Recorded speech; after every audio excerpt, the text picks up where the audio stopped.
Today, we fall into the dark world of Innistrad double feature. Yes, guys, good morning. Today we're doing a pretty, I guess, obscure or a weird little set, which was not so well received, but I thoroughly enjoyed, actually, surprising, even though the cards are all so dark. It's Innistrad double feature, where we're on our world of Innistrad, and this was just literally a reprint set right after the release. So fairly odd product. I understand that it didn't resonate with many people. It's just a full-blown reprint of all the cards from Crimson Vow and Midnight Hunt with a black and white frame. So there are no colors. It's very, I guess, odd, but I very much enjoy oddities. I do not have the set in foil. That's actually a very expensive and difficult set to complete if I was to attempt it. It's a lot of these cards in foil command a very high premium. There were no color, so I have foils here and there, like here. And I just did my best. Took me a while already just to complete the normal set because there was 500 and something cards, 531 cards. So yes, quite a lot. I'm sure you have bits of color here for the frame, but the art itself is all in black and white. So it didn't matter also if some were reprinted in the Crimson Vow or Midnight Hunt part of the set. They had a few cards that were duplicated and they still reprinted them fully. I don't understand that direction by Wizards, but that's what they did. So you'll see, for example, a Evolving Wilds. This is the first one that comes to mind that came in foil and in that came in Crimson Vow and in Midnight Hunt, and you'll have both of those versions in the collection. In terms of sorting, I just made two binders, one for Midnight Hunt and one for Crimson Vow. And so we see the full set for each of them in this black and white format. I hope the cards are okay to see on screen. There is no glare, and it's fairly straightforward. The planes flying over us today. I am not nearby an airport. I'm just in Los Angeles, and we have a lot of helicopters or planes going around town, or above our heads, it seems, for all parts of it. The most expensive card in the set by a fair amount is actually the Meat Hook Massacre, which I do not have sleeved, and that is very bad binder behavior. So please sleeve your cards, especially when they're very hard, especially when they're expensive and hard to get. Oh, I have a Lord of the Forsaken in foil. That's pretty cool.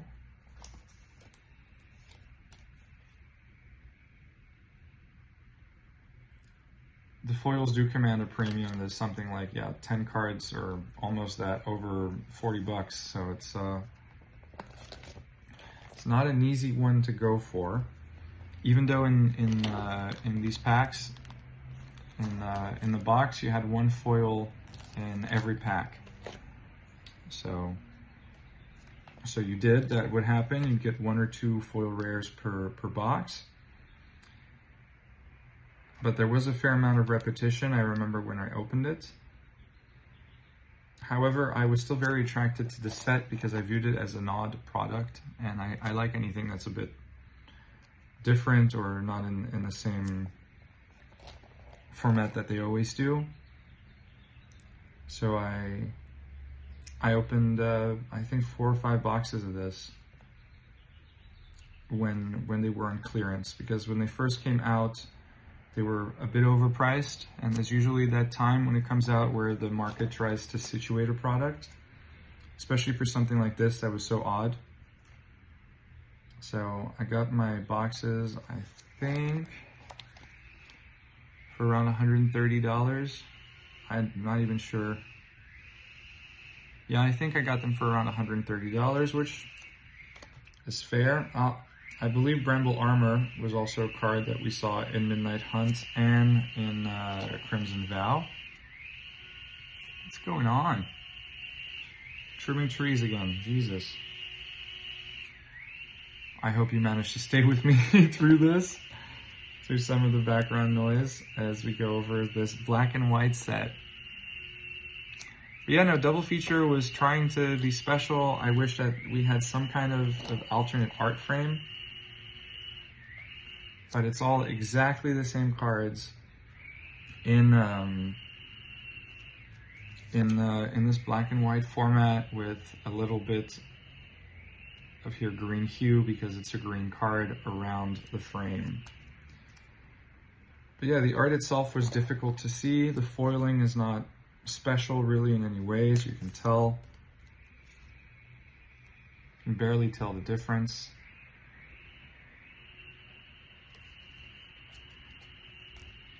But they still command a very hefty premium.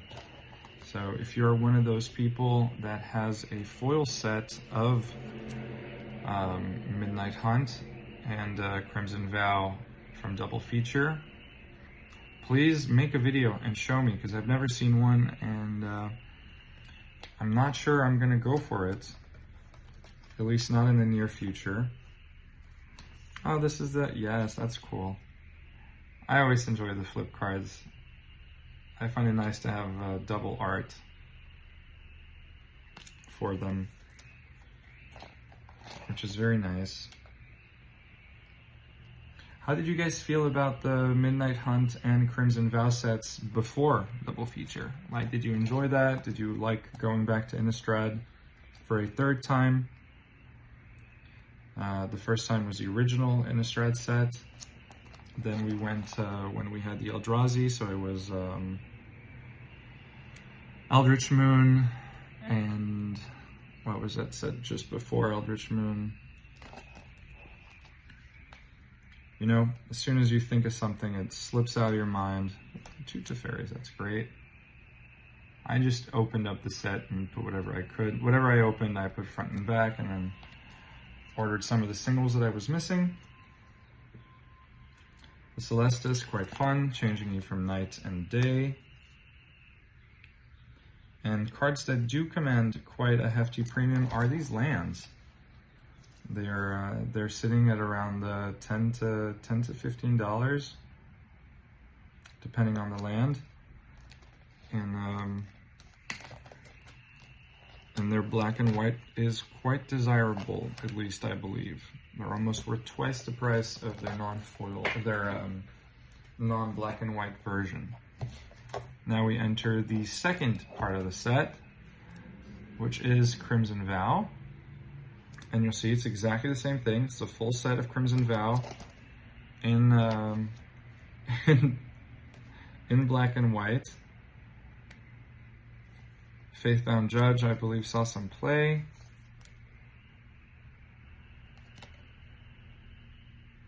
No, it was the enchantment. My bad. Sorry, it was this one. Hallowed Hunting.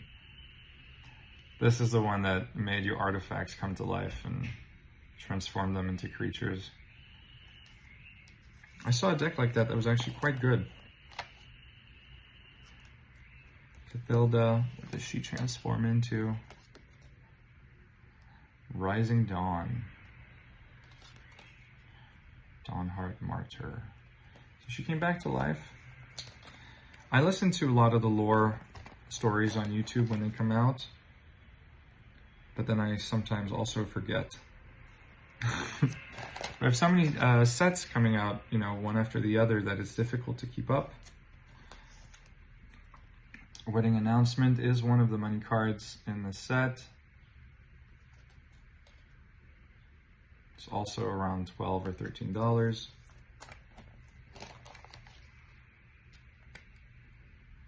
And Welcoming Vampire, how cool. Let me know if you enjoy seeing this, because it's a fairly odd product. I'm sure it's not very easy to see the art through the camera.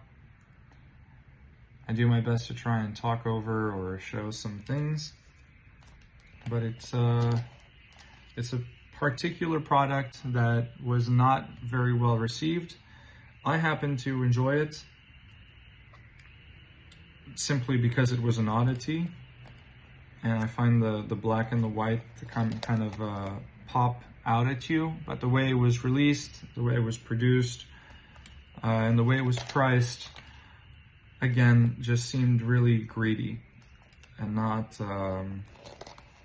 not done in a nice way. And I understand that companies need to turn a profit and make some money. That's just normal and the way any business needs to practice. However,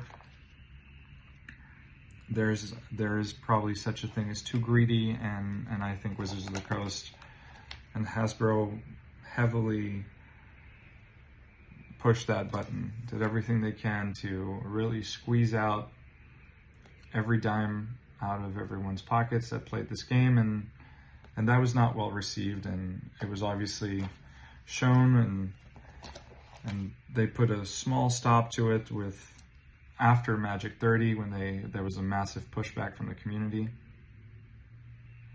But I feel that they're pumping more and more product. Toxrill is also one of the most expensive cards in the set at $18. But yeah, sorry, I was saying that they seem to be just, pumping and dumping as many products as they can, and just saying that all Magic products aren't all for you, which I find is not a great way to approach selling a card game to people. Why is this? Oh, okay, it's just a sleeve that's in bad condition. All right, cool, it's clean, great. Yeah, I wish they had a more long-term growth approach instead of just trying to go for the immediate check. I hope you enjoyed staying with me over this little odd black and white product. I don't expect this to get many views because it's fairly unpopular, and it's also, a long set from something that is fairly recent. But I did want to cover it. Yeah, there's our Bramble armor that we see again. I did want to cover it because it's a different product, and not everyone is maybe either aware of it, opened it, or collected it, and I'd love to have a conversation about it with anyone else. So please share your opinions. I'd love to have these discussions with you in the comments, as I obviously read and reply to all of them. Unless if it's spam. I do not reply to spam. But so far it's been okay. This small little channel seems to be growing, and I'm very happy to be going over some of these sets with you.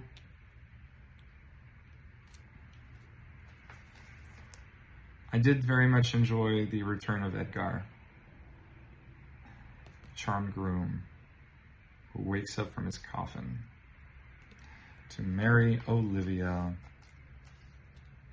whom we eventually beat. Look at this wild art. All right, maybe the non-foil you can see better. Markov Purifier. This looks really nice in black and white, funny enough. Aldrich, Blood-Cursed, who became that which he hated. And of course, Runo, which saw a fair amount of playing Commander, and Olivia. Olivia, our queen in the set, and Runo, the weird beast, Kraken Horror, Krothus, Lord of the Deep. So So yeah, that's about it. I think we're getting towards the very, very end of it, where we see these lands that, luckily here I have one in foil. These command a premium. And I like how they did the colors on this one. But yeah, please let me know what you thought of this weird and different atypical product. Did you open some boxes? Was it just a pass for you? Did you enjoy it? And do you collect it as well? Have a great day, and thank you so much for staying with me. Another long video today. Gee, I'm gonna have to start making them shorter. All right, see you guys.